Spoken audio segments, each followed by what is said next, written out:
And upon getting cornered, Max shoots Miles with turbo energy and overwhelms him with the energy that he wanted so badly that he ends up exploding. This then knocks down both Max and Steele, but they survive as the other agents arrive with his mother, finally saving him. As it turns out, Molly and Steele know each other as well. The next morning, Molly apologizes to Max for hiding the truth. She says that she was afraid that Max would end up like Jim, but she is now proud that he actually did. Before she leaves, Molly gives her pendant to Max, which turns out to be the key to illuminate the planetary display in his room and reveal their home planet.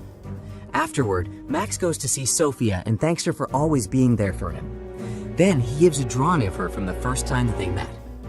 With that, the two of them kiss and promise to go on a tour using Sophia's truck. The movie ends with Max and Steele flying away as he now trains to properly harness his energy.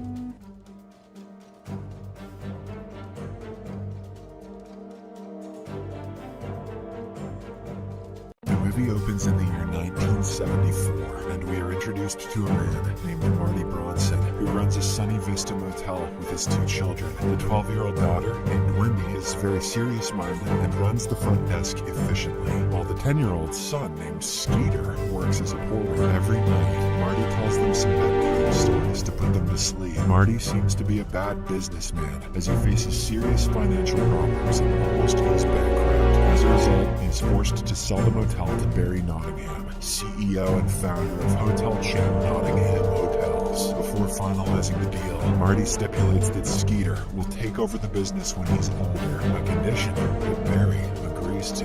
The movie fast forwards several years ahead, and Barry turns this small family establishment into a luxury hotel with the name Sunny Vista Nottingham. However, Skeeter is stuck as the hotel's hand-working repairman, as Barry seems to have forgotten his promise. At a social event, Barry announces his plan to shut down the existing hotel and build a larger one by the name Sunny Vista Mega Nottingham. For this, he appoints Kendall Duncan as the future manager, primarily because Kendall is dating Barry's daughter, Violet. After work, Skeeter visits his sister Wendy's home for his niece's birthday. It appears that the siblings haven't seen each other in 4 years, and Wendy has gone through a divorce in the interim. Skeeter greets his nephew and niece, Patrick and Bobby, and presents the latter with a gift filled with hotel items. Nothing for Patrick, though. Shortly afterward, Wendy calls Skeeter outside for a private chat. She shares that the school at which she's the principal is closing down, so she has to travel to Arizona for job interviews. As a result of this, she requests that Skeeter look after her children for a few days. Skeeter initially declines because he's useless, but eventually agrees when he learns that Wendy's co-teacher Jill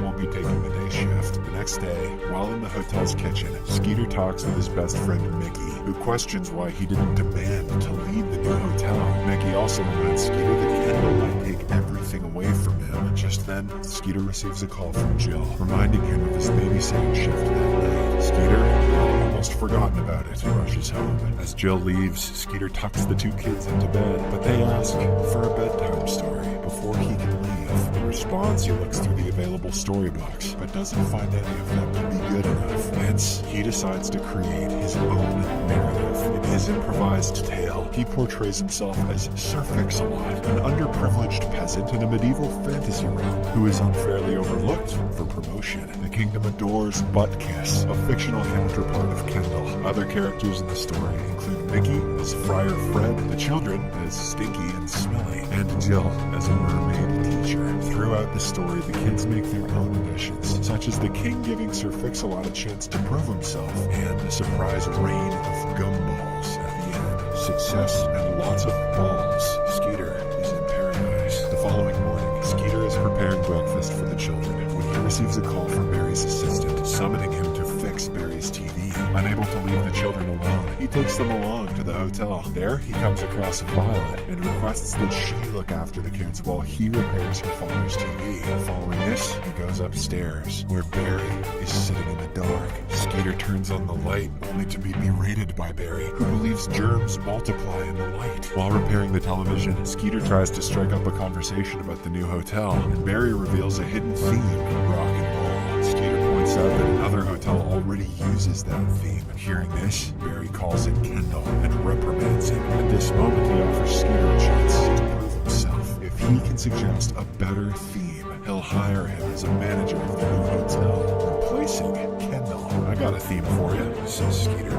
Balls. house. Meanwhile, Jill arrives at the hotel to pick up Patrick and Bobby for school. Later on, Skeeter is driving back home when he is suddenly greeted with a shower of gumballs raining down from above. It actually happened because of a gumball truck crash on an overpass. The earlier bedtime story miraculously seems to have come true, but Skeeter dismisses it as a mere coincidence. That night, Jill drops off the kids at Skeeter's hotel room for the night shift. As she departs, he asks the kids if anything unusual happened to them, even showing them some gumballs. However, the kids don't understand what he's getting at. Following this, they proceed for dinner, and Mickey shows up with some delicious hamburgers. The kids, who are eating the hamburgers for the first time, find it really tasty. However, they decide not to disclose this to their mom, as she won't allow them to eat junk food. Before going to bed, Skeeter makes up a new story, this time centering around a Western theme. In the narrative, he imagines himself as a cowboy who wants a new horse to improve his fortunes. He asks a Native American chief for the finest horse, and out comes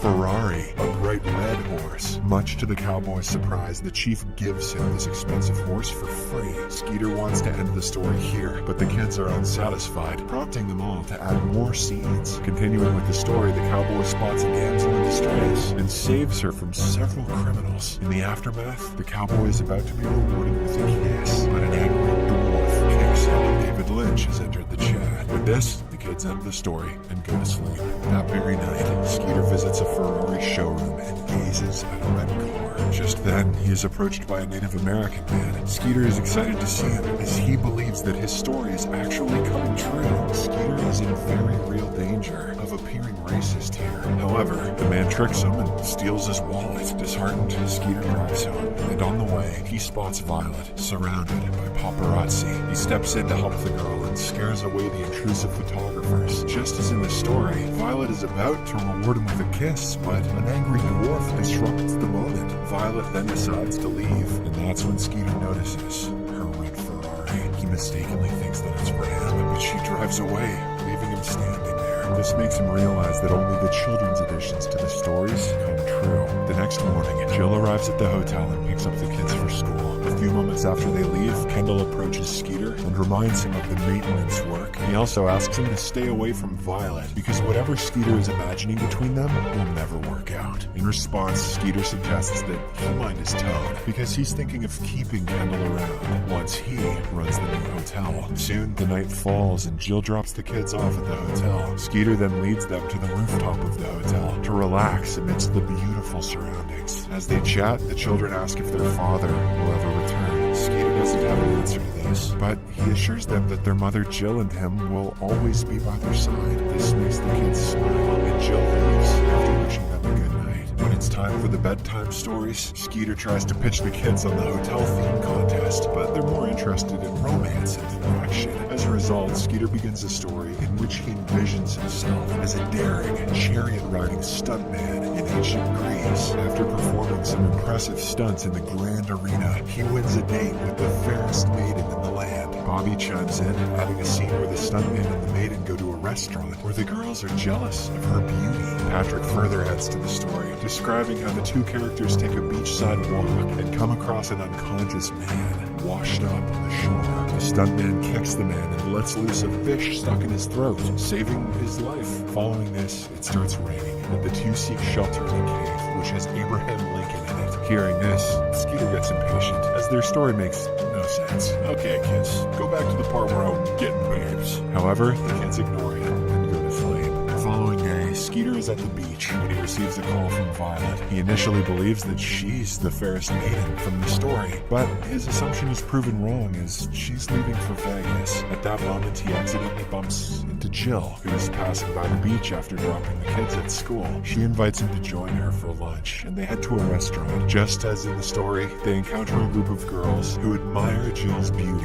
After this, Skeeter and Jill go for a walk on the beach and stumble upon an unconscious man. Skeeter saves the man's life, exactly as he did in the story, and a sudden rainstorm prompts them to seek shelter under a dock. It's at this point that Skeeter realizes that Jill is the fairest maiden, and he falls in love with her. However, as they're about to kiss, he recalls the Abraham Lincoln part of the story. Sensing something odd might happen, Skeeter ducks, and moments later, a penny falls through the dock. This amuses Jill, who then moves away. The scene fast forwards to the next night, where Mickey asks about Skeeter's strategy for tomorrow's business presentation. Skeeter explains that it relies on today's bedtime story. It turns out to be Skeeter's final night with the children, as Wendy will be returning the next day. In his last story, Skeeter tells a space-themed tale in which his character battles Kendall's character to become the planet's leader. Since they're in space, Patrick wants Skeeter to talk like an alien with a translator beside him. After a fierce duel, Skeeter's character emerges victorious. He attempts to conclude the story here, deeming it a perfect ending. However, the kids aren't done yet, and they decide to have Skeeter's character incinerated by a fireball. Skeeter panics and asks the kids to change that ending, but they fall asleep. The next morning, Kendall visits Wendy's school and discusses the unfortunate news with Jill. He reveals that their school is closing down because it's the same location where the Sunny Vista Mega Nottingham is going to be built. This clearly upsets Jill, but she can do nothing about it. Later in the evening, Skeeter drives to Barry's birthday party, where he'll be presenting his new theme idea. But before reaching there, he stops at a convenience store on the way and buys some items that will help him from catching fire. Upon arriving at Barry's residence, Skeeter learns that the party is Hawaiian themed and full of flames. Due to this, he opts to be extra careful regarding the fire. A short while later, Skeeter eats an ice cream, unaware that a bee is in it. As a consequence, the bee stings his tongue, making it difficult for him to speak. Afterwards, the presentation begins, and Kendall goes first to present his new Broadway theme. When it's Skeeter's turn, he starts speaking gibberish, but thankfully, Mickey is there to translate. After hearing both presentations, Barry appears to be moved by Skeeter's heartfelt speech and ultimately appoints him as the new manager. Later on, Kendall approaches Skeeter and commends his guts to tear down the school of his niece and nephew for the hotel. Skeeter is shocked to hear this and goes to talk to Barry. However, the old man brushes him off as everyone starts singing the birthday song to him. Soon after, the cake arrives, and as Barry blows out the sparklers, Skeeter becomes paranoid about fire, prompting him to blast a fire extinguisher on Barry's cake. This infuriates Barry, who then fires him from the hotel. Skeeter finally realizes that this is what the children meant in the story. The following day, Skeeter goes to meet Jill at the school in order to clarify that he had no idea of the hotel's location. However, she tells him not to make any excuses and walks away. Later, Skeeter is at his place with a sad face when Wendy walks in. She's also mad at him, not about her school closing, but because he taught her children that there are no happy endings. Wendy encourages him not to lose the optimism he's had since childhood. After she departs, he realizes that he needs to do something unexpected to change everything. In the next scene, Barry arrives at the zoning commissioner's office, with Jill trailing behind him and pleading with him to reconsider his decision. Meanwhile, at the school, Kendall is making preparations for the school's demolition. Barry enters the commissioner's office, only to discover Skeeter, who has managed to convince the commissioner to withhold permission for the school's demolition. This leaves Barry seething with anger. But Skeeter has an alternative location with a beach view for the new hotel. This immediately changes Barry's mood as he finds the location even more appealing. If only it were that easy. Jill is astounded that Skeeter simply fixed everything. Then, the two are about to kiss when Barry intervenes, saying that the demolition starts in 13 minutes and is unable to reach Kendall. Sensing the urgency of the situation, the two of them steal a motorcycle and rush towards the school. After a wild motorcycle ride, they reach there just moments before the demolition begins. Skeeter then announces that the school will remain as is, as the new hotel's location has been changed. This brings joy to everyone except for Kendall. With everything back in its rightful place, Skeeter and Jill finally share a romantic kiss. In the aftermath, Skeeter marries Jill and opens a motel named in honor of his father, with Kendall demoted to the motel staff. On the other hand, Violet marries Mickey, and together they operate Barry's business empire.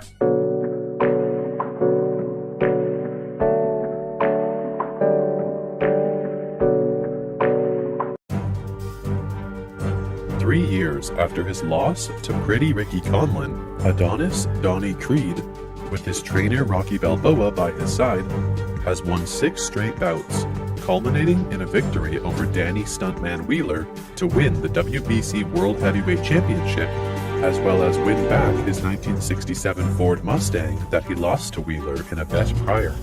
Now a worldwide star, Donnie proposes to his girlfriend, Bianca Taylor, who agrees to marry him. Bianca suggests starting a new life together in Los Angeles, but Donnie is reluctant to leave Philadelphia, and by extension, Rocky. In Ukraine, Ivan Drago, the former Soviet boxer who killed Donnie's father Apollo Creed during a bout in 1985, has been living destitute since losing to Rocky that same year, and seeks an opportunity to regain glory. Assisted by promoter Buddy Marcel, Ivan pits his son, Victor, against Donnie. When Rocky refuses to support Donnie's acceptance of Victor's challenge, Donnie leaves for Los Angeles. Donnie and Bianca settle down in a luxurious apartment in Los Angeles, close to Donnie's adoptive mother and Apollo's widow, Mary Ann. As they adjust to their new life and prepare for the upcoming match, Bianca learns that she is pregnant. Donnie recruits Tony Little Duke Evers, son of his father's trainer and later Rocky's trainer, to start training him. Overwhelmed by his life's recent developments, the underprepared Donnie rushes into the match and is badly injured. Victor is disqualified for hitting Donnie while he is down, allowing Donnie to retain the World Heavyweight Championship. Despite his loss, Victor becomes extremely popular in Russia and wins a series of fights with top billing. His body and ego shattered, Donnie becomes increasingly disconnected from Bianca. Mary Ann reaches out to Rocky, who reconciles with Donnie and agrees to train him for a rematch against Victor, who is suffering torturous physical tests at Ivan's hands. Bianca gives birth to a daughter, Amara, and Rocky is named her godfather. However, Amara is born deaf, inheriting it from her mother's progressive hearing disorder. While Victor taunts Donnie publicly, he faces constant pressure from his father behind the scenes, who enjoys the attention of the media and various Russian delegates. At a state dinner, he and Ivan encounter Ludmilla, his mother and Ivan's ex-wife, for the first time in several years after she abandoned them following Ivan's loss to Rocky. Enraged at the sight of her, Victor storms out of the dinner and chastises Ivan for seeking approval from those who cast them out. Meanwhile, Rocky and Little Duke retrain Donnie in a decrepit location in the California desert, focusing on fighting from within and training Donnie's body to absorb the heavy impact he will receive from Victor in the ring. In Moscow, the rematch is more balanced as a more controlled and focused Donnie exchanges equal blows with Victor. Victor is used to winning by knockout, as his bouts have never lasted past 4 rounds. Donnie uses this to his advantage and willingly endures a heavy beating from Victor even after his ribs are broken. In the 10th round, Donnie unleashes sequence after sequence of effective blows and knocks Victor down twice. Ludmilla departs after the second knockdown, upsetting Victor, and Ivan sees the truth of his son's earlier words. An exhausted Victor is cornered and receives multiple strikes without defending himself, but is unwilling to go down. Realizing that his son's safety means more to him than acceptance from Russia's elite, Ivan throws in the towel, forfeiting the fight to protect his son. He assures the distraught Victor it is okay that he lost, and embraces him. As Bianca enters the ring to celebrate with Donnie, Little Duke, and Creed's other trainers, Rocky recuses himself and takes a seat to watch them from outside the ring. Following the match, Victor and Ivan later train together back in Ukraine. Rocky travels to Vancouver to make peace with his own estranged son, Robert Jr., and meets his grandson Logan for the first time. Donnie and Bianca visit Apollo's grave, where Donnie makes peace with his deceased father and the burden of carrying on his legacy, as he and Bianca introduce Amara, who now has a new set of hearing aids.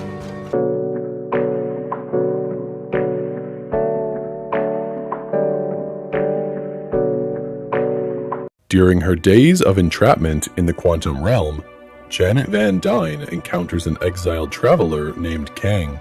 In the present day, Scott Lang has become a successful memoirist and has been living happily with his girlfriend, Hope Van Dyne. Scott's now teenage daughter, Cassie, has become a political activist, resulting in her having a strained relationship with her father. While visiting Hope's parents, Hank Pym and Janet, Cassie reveals that she has been working on a device that can establish contact with the quantum realm. Upon learning of this, Janet panics and forcefully shuts off the device, but the message is received, resulting in a portal that opens and sucks the 5 of them into the quantum realm. Scott and Cassie are found by quantum realm natives who are rebelling against their ruler, while Hope, Janet, and Hank explore a sprawling city to get answers. Hope, Janet, and Hank meet with Lord Krylar, a former ally of Janet's, who reveals that things have changed since she left, and that he is now working for Kang. the Quantum Realm's new ruler. The three are forced to flee and steal Krylar's ship.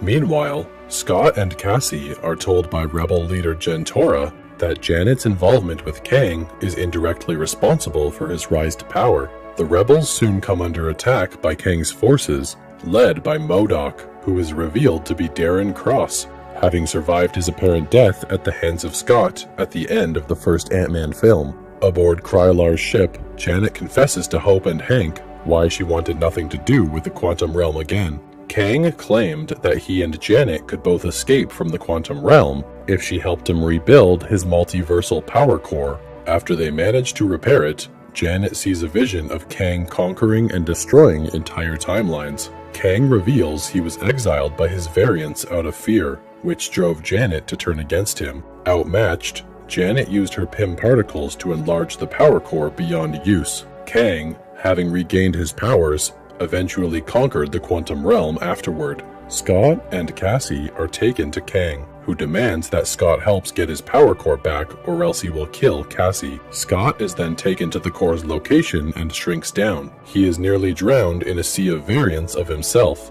but Hope arrives and helps him acquire the power core. However, Kang reneges on the deal, capturing Janet and destroying her ship with Hank on it. After being rescued by his aunts, who were also pulled into the Quantum Realm, rapidly evolved and became hyper-intelligent, Hank helps Scott and Hope as they make their way to Kang. Cassie rescues Gentora, and they commence an uprising against Kang and his army. During the fight, Cassie convinces Cross to switch sides and fight Kang, though he sacrifices his life. Janet fixes the power core as she, Hank, Hope, and Cassie jump through a portal home, but Kang attacks Scott, nearly beating him into submission until Hope returns, and, together with Scott, they destroy the power core with a combination of PIM particles and knock Kang into it, consuming him into oblivion. Cassie reopens the portal on her end for Scott and Hope to return home. As Scott happily resumes his life, he begins to rethink what he was told about Kang's death being the start of something terrible happening, but brushes it off. In a mid-credits scene, numerous variants of Kang commiserate the death of one of their own and plan their multiversal uprising. In a post-credits scene, Loki and Mobius encounter another Kang variant named Victor Timely in the 1940s. Both escape from the Quantum Realm if she helped him rebuild his multiversal power core. After they manage to repair it, Janet sees On his girlfriend Anna's birthday, a game designer named Kirill dresses up as a Russian doll and surprises the girl by stopping her in front of her apartment to propose to her. After reciting a poem, the young man shows her 2 brochures and tells her that he's going to make her dream come true, revealing that he's bought her tickets to a tropical island, just like she's always wanted. Despite this, Anna doesn't seem so excited and says that her birthday was the day before, and that he's forgotten yet again. While Kodia films from behind the tree, Anna returns the leaflet to Kirill and tells him that she no longer wants to be a part of his life, revealing that she's got a new job and a boyfriend, even after they break up. Kirill and Kodia go to the company where their boss is throwing a party to celebrate the new game they are developing. Seeing Kirill, the man congratulates the designer on his idea for the game and offers him a drink. Even though he's sad, he decides to enjoy the party where he becomes the center of attention, with everyone wanting to take a photo with him. When he finally gets some quiet time, Kirill watches the recording on Kodia's cell phone and starts to feel down. Tired, he decides to go home to spend some time with his dog, but when he arrives, he finds a stranger in his house. Confused, Kirill asks who she is and she says she lives there. The woman then introduces herself as Renata and also claims to be the owner of the apartment, saying she's going to call the police. When they arrive, the agents check their documents and decide to inspect the apartment, which, to Kirill's surprise, looks completely different. Hearing the commotion, some neighbors come out of their houses and confirm that Kirill is the owner, but as all the documents for the house are in Renata's name, the police decide to evict the developer. With nowhere else to go, the man goes to Kodia's house where he begins to search for the apartment's documents online, discovering that everything is correct and in his name. Thinking that Renata is a scammer, the young man decides to go to the town hall the next day to get his house back. When he arrives at the place, Kirill discovers that his name has disappeared from the documents overnight and has been replaced by Renata's name. What's more, even his personal documents have disappeared and no one has any record of him. In need of a place to spend some time, Kirill decides to go to the office to ask his boss for an advance, but when he goes to talk to the secretary, for some reason she gives him the visitor's card. Although he finds it strange, Kirill goes into his boss's office and tries to explain why he needs money, but the man doesn't recognize him and acts as if the company doesn't have a designer yet. Thinking he wants the job, the manager says he'll wait for the portfolio and asks Kirill to leave. Startled, the man goes back to his secretary and asks if she recognizes him, but the woman seems to have no idea who he is. Thinking it's a joke, Kirill asks for her phone number to show her the photos they took at the party last night, but somehow it's been removed from all the images. After some thought,